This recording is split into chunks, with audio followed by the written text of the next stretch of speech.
For people that knows I'm a huge fan of Jordan Peterson. Who is Jordan Peterson? I'm going to show you in a second.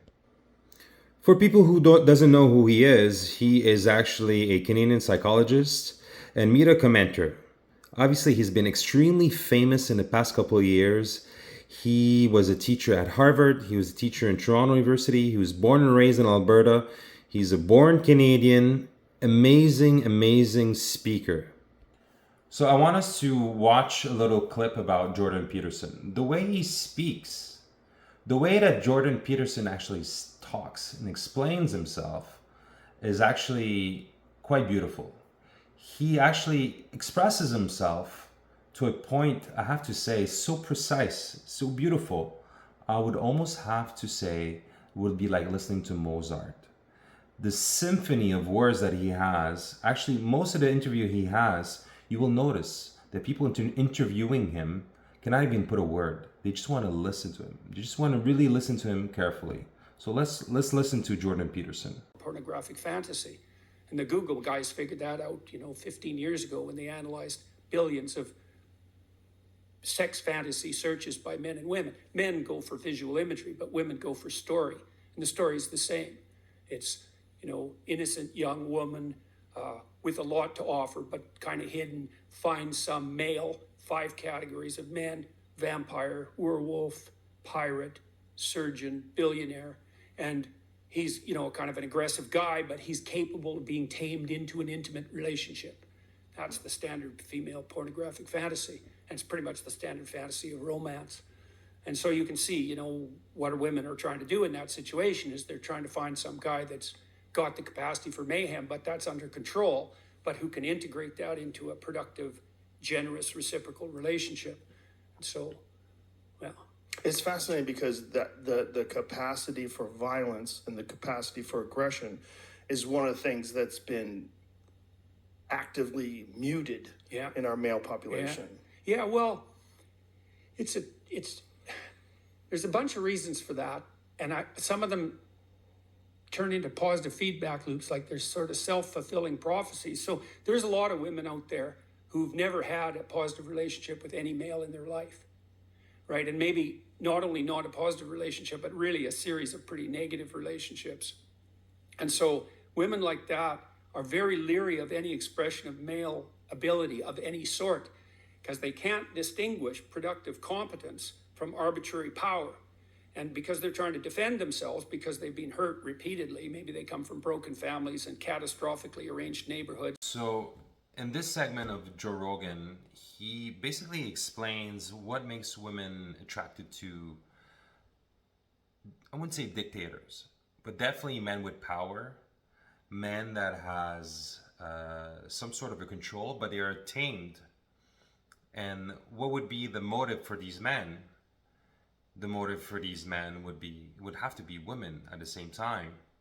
If you are intrigued or within the pursuit of world domination, well, the one thing you probably want also would be for women to be very attracted to you. So there's just as a side of Jordan Peterson that we're seeing, but he's also very emotional.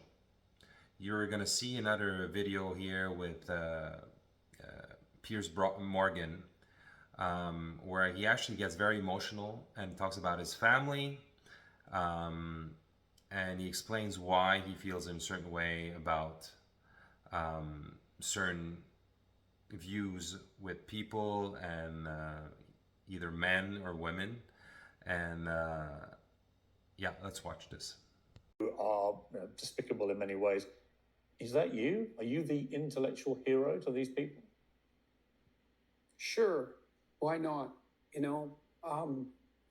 People have been after me for a long time because I've been speaking to disaffected young men. What a terrible thing to do that is.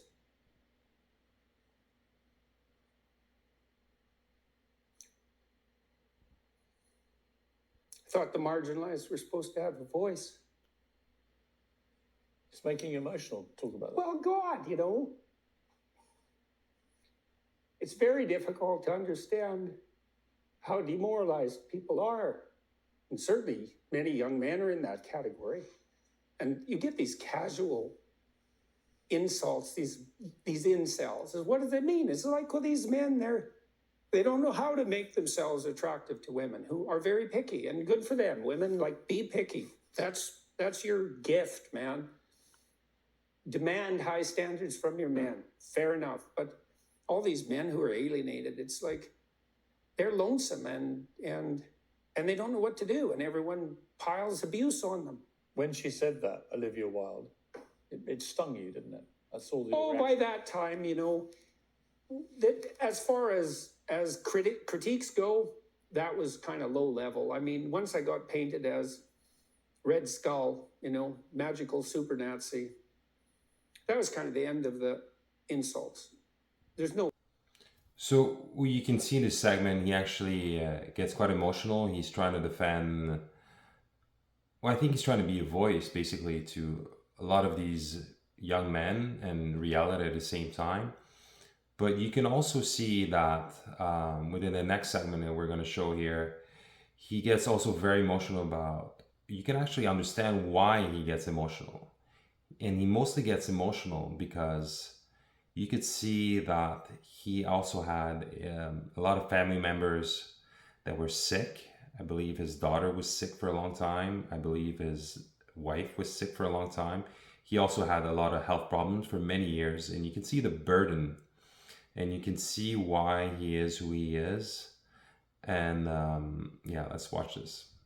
You've been so controlled today, and yet in that brief moment, you got very emotional. Why?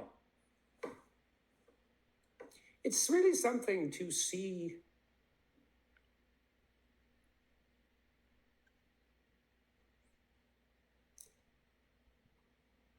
constantly how many people are dying for lack of an encouraging word.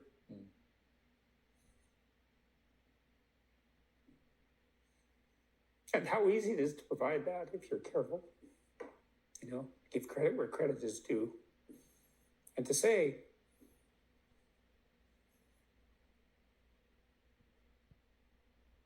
you're a net force for good if you want to be. Do you believe you're a net force for good? Net, yes. In all the details, probably not. No one's perfect. So people make their mistakes as they stumble uphill. As you can see, this was a very emotional interview.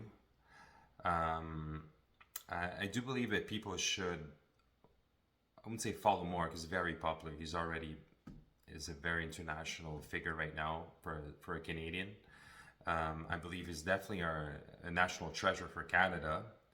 To a point that I would probably even would have to say, maybe is he our next Sigmund Freud? Is he our next Friedrich Nietzsche? I probably think he probably is. I mean, I don't know who judges that, but for a Canadian, yeah, I feel very proud that we have a Canadian who's actually on this international platform right now, being interviewed by the best interviewers in the world. Yeah, I believe that, yeah, very, very proud, and I would love to actually meet Jordan Peterson one day. And just finally, you're healthy, you look healthy. Pretty good. And Much better. Your wife's doing a lot better than she was? She's back better than she was before even, and my daughter's not ill either, so fancy that. I mean, that's an amazing turnaround from where you were. That's for sure, man. It was pretty brutal. Yeah. For a long time. Yeah. My wife almost died every day for 7 months. So. I'm very glad for you. Thank you, sir. I really am. It's been a really fascinating interview. Appreciate the time. Come back. It's a pleasure to see you. I feel like we've got a million more things I could talk to you about, which I'm sure everyone thinks that when they talk to you. Well, that's a good thing to have happen during an interview. Jordan.